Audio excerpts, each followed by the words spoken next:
get ready with me while I explain to you how I got a full ride in college my senior year, just because I advocated for myself. So before we get started, I'm going to go in with my aloe vera gel. I like to start this off as the base for my face before I start my skincare, my makeup and all that.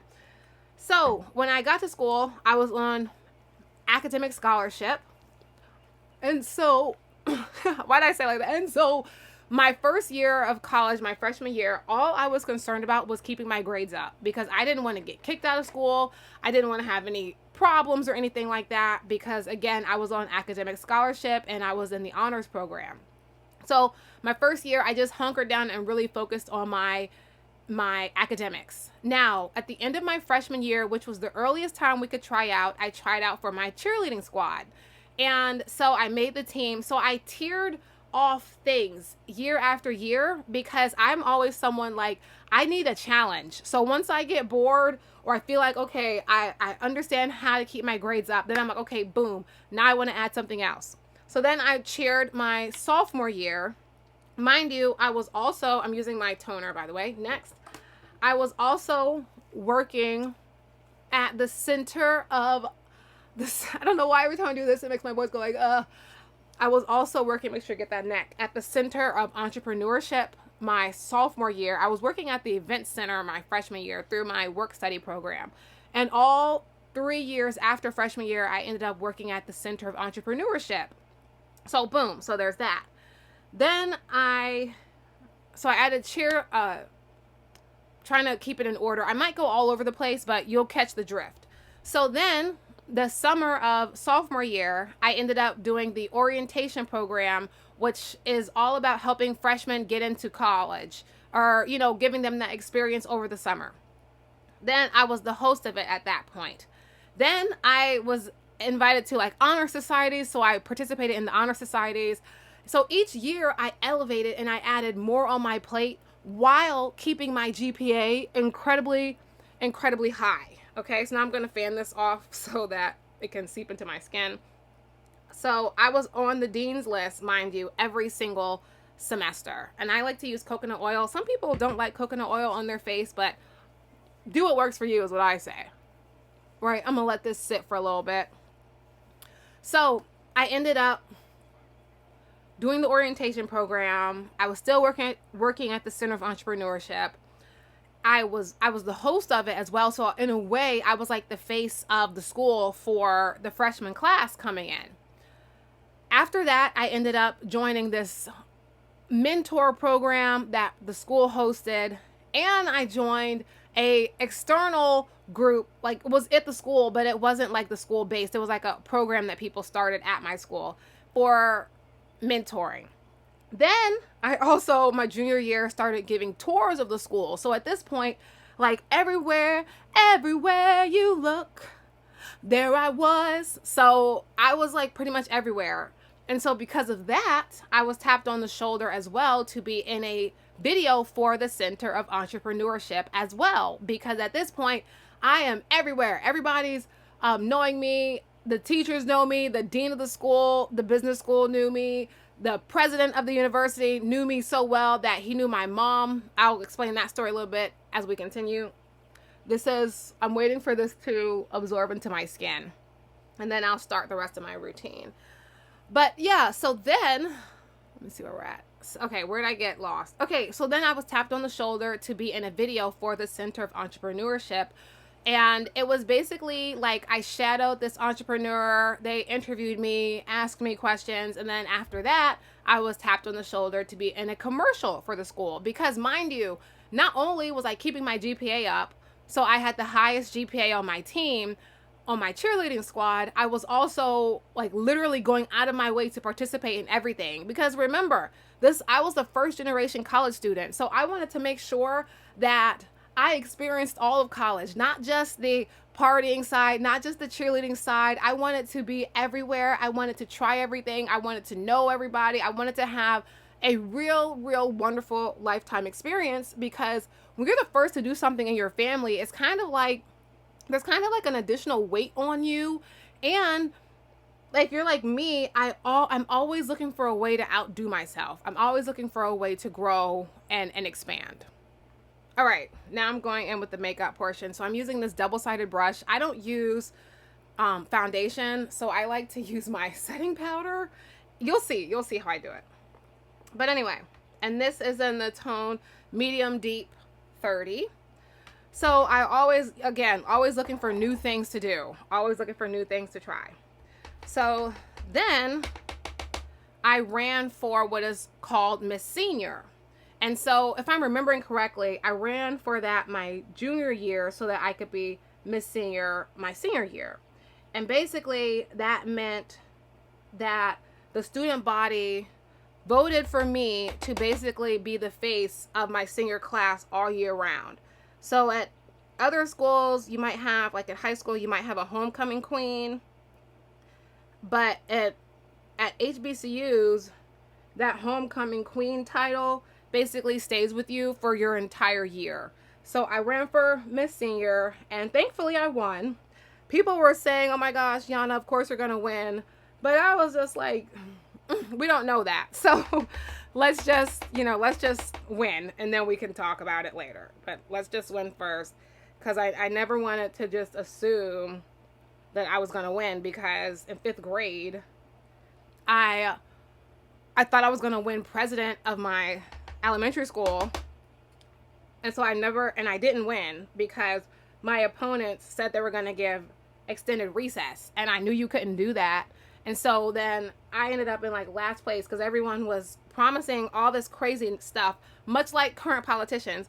They were promising things that there was no way that they could do, and I was being truthful, and I lost. And so, to be honest, I had never run for anything else after that, because I was so upset that I lost in 5th grade.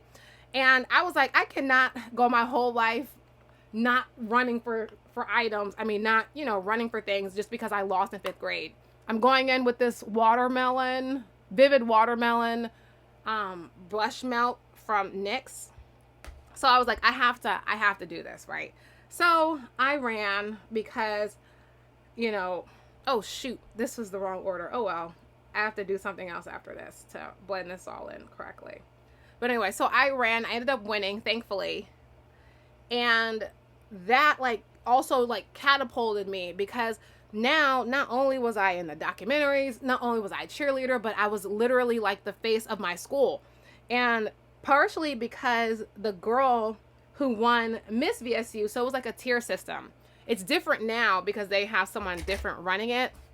But when I was there, you had Miss VSU, Mr. VSU, then you had Miss Senior, who was next in line. There was no runner-ups or anything like that.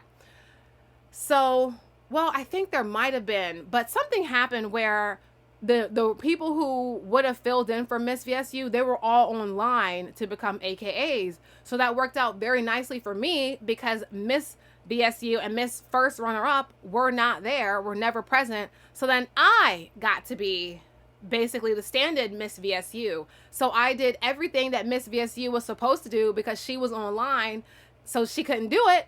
And so I did it. So it ended up working really good for me. And so my senior year, so the summer into my senior year, I'm prepping for Miss Senior. And this is where all of the information from the past finally culminates to how I got my free ride my last year of school. So since I had done so much for the school, I started to meet different people, right? I started to meet different people who could tell me, okay, Yana, if you want to get X, Y, and Z, you need to talk to this particular person, because college, much like life, is about network, okay? Your network is your net worth, meaning it's more about, it's the truth, who you know and what you know, but also who you know. So one of my friends who did the orientation program with me was like, if you go to the financial aid office and you talk to this specific person, he will give you additional scholarships. And so I was like, really? And I'm thinking at this point, I bought so much money into that school, because I don't remember if I mentioned it here, but I even created a video that is part of the reason why my university won HBCU of the year. And it's still on YouTube. So I did a lot at that school. And again, remember, I tiered it out so my academics never suffered. In fact, I got my first 4.0 in college. So just so you know how on my P's and Q's, and remember, I graduated in the top 10% of my class while doing everything else I was doing. So I went to the financial aid office and I literally wrote a letter. This was before AI as well. So I actually wrote this, okay? I didn't like tell AI. This was before, at least before us common folks, the government, who knows how long they had AI before we got access to it. But this was before us common folks could just use ChatGPT. So I literally, now I'm not shading Chat because I be using that all the time, and Claude. So I'm not shading AI. I'm just saying, just so you know, I actually wrote this letter. And I typed up like a resume, so to speak, but it was really just like a list of every single thing that I had done at that school. And I sat in that financial aid office for hours and I waited for the specific person. And when he finally got to the office, hold on, I'm looking for, all right, I'm using, what is this? LA Girl in the color Coral Tan. I'm just going to put this under my eyebrows. So when he finally got to the office, mind you, I'm like waiting for him. I was like, excuse me, can I talk to you really quick? And he's like, okay, sure, whatever. So I go to his office. I give him my paperwork that I created. I'm like, look, I said it obviously much more gracefully than I'm explaining it to you now, much more polite. But I was basically like, look, I bought so much money into this school. You know it. I know it. And here's the proof, just in case somebody needs a reminder. You guys need to give me a full ride this year. So I didn't even ask for additional scholarships. I asked for a full ride because you got to ask for what you want. And if I would have just said additional scholarships, perhaps he would have just given me additional scholarships. And so he's like going through the paperwork, whatever, kind of just trying to see like what he can move around, see if it's possible, yada, yada, yada. But when I left that office, I had a full scholarship. So from that moment on, because they relented and because, you know, it was clear, like I wasn't just making this up. I did a lot for that school and it was documented. Like crazy stuff for that school. It was totally documented. So it worked. And from that moment, I learned that if you are really good at something and you have proof that you deserve better than what you have, people will do it. And it made me also know, because I thought to myself once I left using this eyeliner, it doesn't have markings on it anymore, so I don't know where it came from. But I also thought to myself, to be frank, like, why do I even have to come here? I didn't say it to him, but I was just thinking, like, if you had the money, why'd I have to come here to get it? Like, why didn't you guys just give me the scholarship? Why'd I have to come here? So I also learned from that experience, too, that sometimes to get what you want, you have to go the extra mile. Because just because you earned it or you deserve it, it does not mean you're going to get it. It does not mean that. So sometimes you have to go out of your way and be like, hey, look, I'm here. I want this thing. I'm using my Milani Anti-Gravity Mascara. I want this thing. I deserve this thing. And here's why. So I didn't go in there demanding, well, I kind of did, but it was a polite demand. But I didn't go in there with the attitude. I went in there with total proof of evidence that, like, basically, look at everything I've done for you guys. To the point where my senior year especially, because my, the other years I was cheering, because I finally ended up leaving the cheerleading squad when I won Miss Senior. And parents and students would, like, come up to me, can we take a picture with you? You're the only reason why we picked this school, because we saw you at X, Y, and Z pick something. And there were so many parents like that, to the point I remember Miss BSU would be looking at me like before she was online, like, why are they paying attention to her? Like, don't you know I'm Miss VSU type thing? I'm not trying to shade her if she ever watched this. Like, she wasn't being rude or obvious about it, but she was kind of like, don't you, like, I'm Miss VSU, she's Miss Senior. But people literally would stop us in our procession and of our walking, because we had to like walk arm in arm around campus. They would literally stop us and say, can we take a picture with you? Because you're the reason why we came here. Da, da, da, da. And I'm trying to figure out, like, how do you even know me, bruh? And so, because I also did the orientation the next year after I was the host, and I created the show, and I created this other program, which was the talent show. It like launched all these people into like BSU stardom as well, because it was a great performance. And both years that I did the orientation program, and this is documented as well, they had record-breaking enrollment. So what I'm trying to say here is the lesson here outside of advocating for yourself is that if you hold yourself to a high standard and you document your work, people will see it. People will notice it. Now, they might not say it to you. They might not give you the scholarship without you going to ask and demand it, but people will notice. So that way, when you do come a knocking, like, hey, pay me what you owe, people will be more likely to do it because you have a track record of success. So all that to say, remember, you're in college to graduate, ideally with honors, ideally on time, and make good choices. Because I still had so much fun. Outside of all that, I still partied. I still went to the clubs.